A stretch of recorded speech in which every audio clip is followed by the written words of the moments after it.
کل میں ایف آئی اے کی انویسٹیگیشن سائفر کے اوپر جو ہو رہی ہے اس میں کل شرکت کر رہا ہوں، اور میں سارا وقت جس طرح میں نے آپ کو کہا تیار ہوتا ہوں جیل جانے کی، کیونکہ جو منسٹر انٹیریئر کا رانا ثناء اللہ ہے جس کے نیچے ایف آئی اے ہے، وہ تو پہلے ہی کہہ بیٹھا کہ عمران خان کو جیل میں ڈالیں گے ہم یہ سائفر کے اوپر۔ تو مجھے نہیں پتا، کیونکہ اس وقت کوئی قانون تو ہے نہیں، جنگل کا قانون ہے، جسے مرضی چاہو جیل میں ڈال دو۔ بیچارے کتنے لوگ ہمارے عورتیں جیلوں میں پڑے ہوئے ہیں، وقت تو گزر جائے گا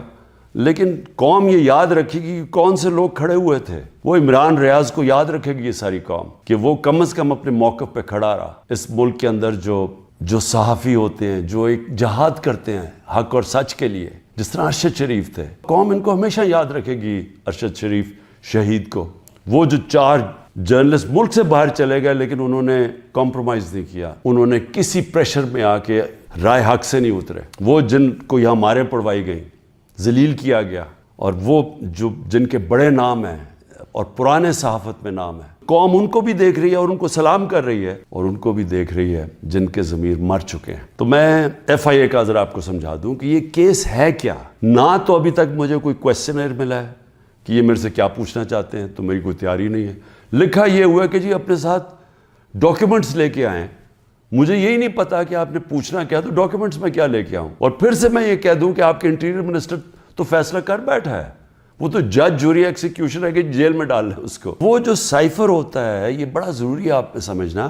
وہ واقعی اس کو سیکرٹ رکھنا، اس کو خفیہ رکھنا بہت ضروری ہے، کیونکہ ایک دفعہ وہ کوڈ دنیا کو پتہ چل جائے تو سارے جتنے بھی آپ کے ایمبیسڈرز خفیہ میسیجز بھیج رہے ہوتے ہیں فورن آفس باہر کی دنیا سے، وہ سارے پبلک ہو جائیں گے، جس طرح وکی لیکس کے اندر پبلک ہو گئے تھے۔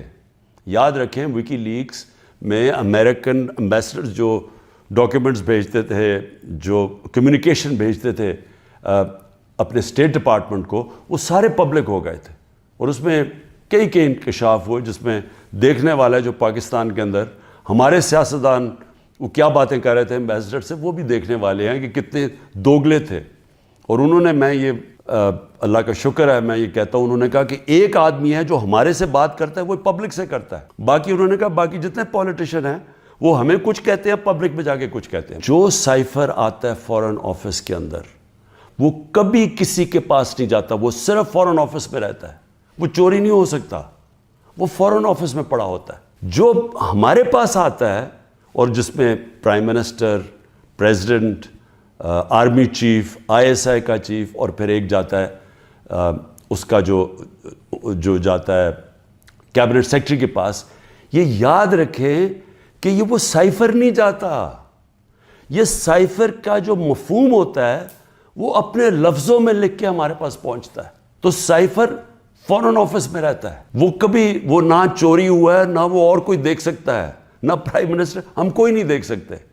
کیونکہ یہ سائبر سیکیورٹی کا قانون ہے جو کہ کیبنٹ ڈویژن بتاتی ہے ان کو، فورن آفس کو۔ تو پہلے تو یہ سائٹ پہ کر دیں کہ سائفر کا جو کوڈ تھا وہ کبھی بھی پبلک نہیں ہوا، کسی نے نہیں وہ دیکھا بشمول پرائم منسٹر کے۔ ہم نے سب سے پہلے اس کو فیصلہ کیا آپس میں کہ ہم یہ پبلک نہیں، ابھی اس کے اوپر بات نہیں کریں گے، کیونکہ او آئی سی کی کانفرنس تھی پاکستان میں 22 اور 23 مارچ کو، تو سائفر آ چکا تھا 6 مارچ کا۔ ہم نے اس کانفرنس کی وجہ سے ہم چپ کر کے بیٹھے رہے، کیونکہ باہر سے منسٹر آ رہے ہیں اور شور میں جاتا ہے اس کا، تو ہم نے کہا ملک کو نقصان پہنچے گا۔ 27 تاریخ کو میں نے جلسے میں جو ایک کاپی لہرائی وہ سائفر نہیں تھا، جو سائفر کے اندر پیغام تھا، تو وہ میں نے بتایا، اور میں نے تب بھی محتاط رہا، میں نے یہ نہیں بتایا کہ میں نے کہا یہ بڑا سینسٹیو ہے، میں نے لکھ کے بتایا کہ میں صرف کوئی غلط بات نہ کہہ دوں، کیونکہ انٹرنیشنل ریلیشنز ہیں، ہماری دوسرے ملکوں کے ساتھ تعلقات ہیں، وہ نہ خراب ہو جائے۔ کتنی بڑی اس ملک سے میں سمجھتا ہوں کہ کتنی بڑی ملک کی توہین ہوئی کہ ایک باہر کا ایک آفیشل وہ پاکستان کے ایمبیسڈر کو کہہ رہا ہے کہ اپنے پرائم منسٹر کو اگر تم نے نہ ہٹایا، ووٹ آف نو کانفیڈنس، جو پھر سے میں یاد کرا دوں کہ ابھی آئی نہیں تھی، تو پاکستان کے لیے مشکلات ہوں گی، اور اگر اس کو ہٹا دیا تو سب کچھ معاف ہو جائے گا۔ یہ تھا سائفر میں۔ اور جو ایمبیسڈر تھے، پھر سے میں آپ کو بتا دوں، اسد مجید، انہوں نے لکھا اس میں کہ میرے خیال میں تمہیں اس کے امریکہ کے خلاف ان کو پروٹیسٹ کرنا چاہیے, ڈیمارش کرنا چاہیے کہ یہ کبھی اس طرح کی زبان استعمال نہیں ہوتی, ایسی دھمکی نہیں دی جاتی. میں پہلے کیبنٹ میں رکھتا ہوں, پھر 28 مارچ کو نیشنل سیکیورٹی کاؤنسل میں رکھتا ہوں, اور وہ نیشنل سیکیورٹی کاؤنسل میں سارے سروس چیف ہوتے ہیں. جنرل باجوہ تھے وہاں, ایئر چیف تھے, ادھر نیوی کے چیف تھے, جوائنٹ چیف آف سٹاف تھے, ہمارے ساری کیبنٹ کے سینئر ممبرز تھے,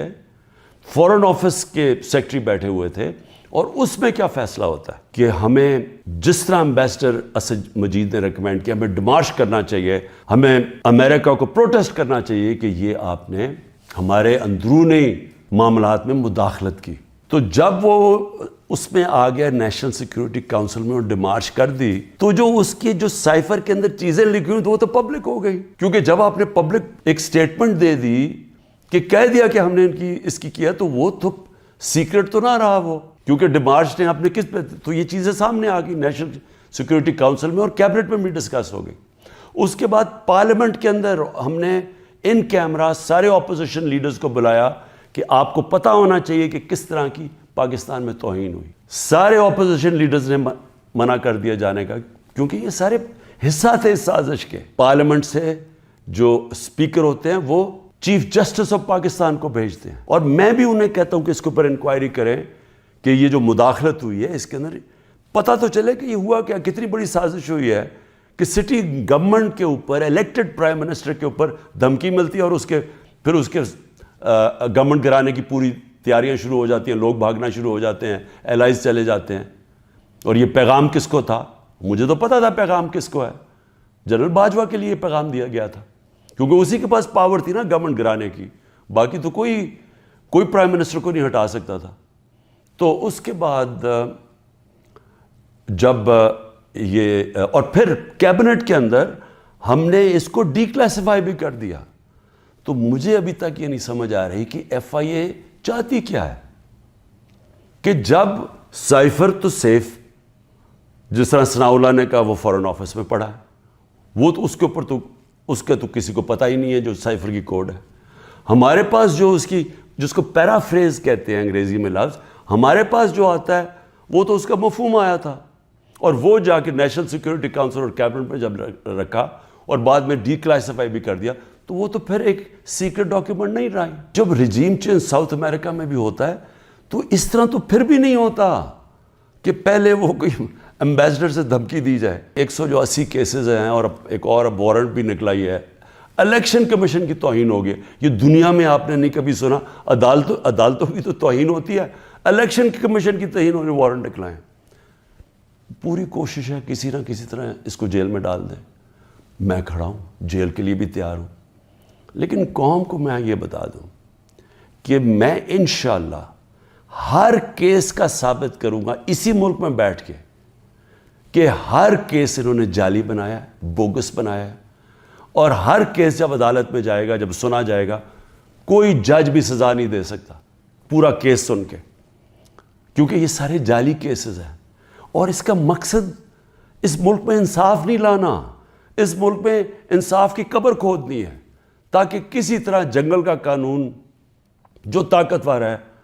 وہ کسی طرح اس ملک کی جمہوریت بھی ختم کر دے,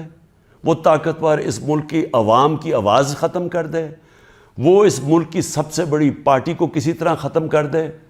اور کسی نہ کسی طرح یہ چوروں کا ٹولہ جو 30 سال سے ملک کو لوٹ رہا ہے,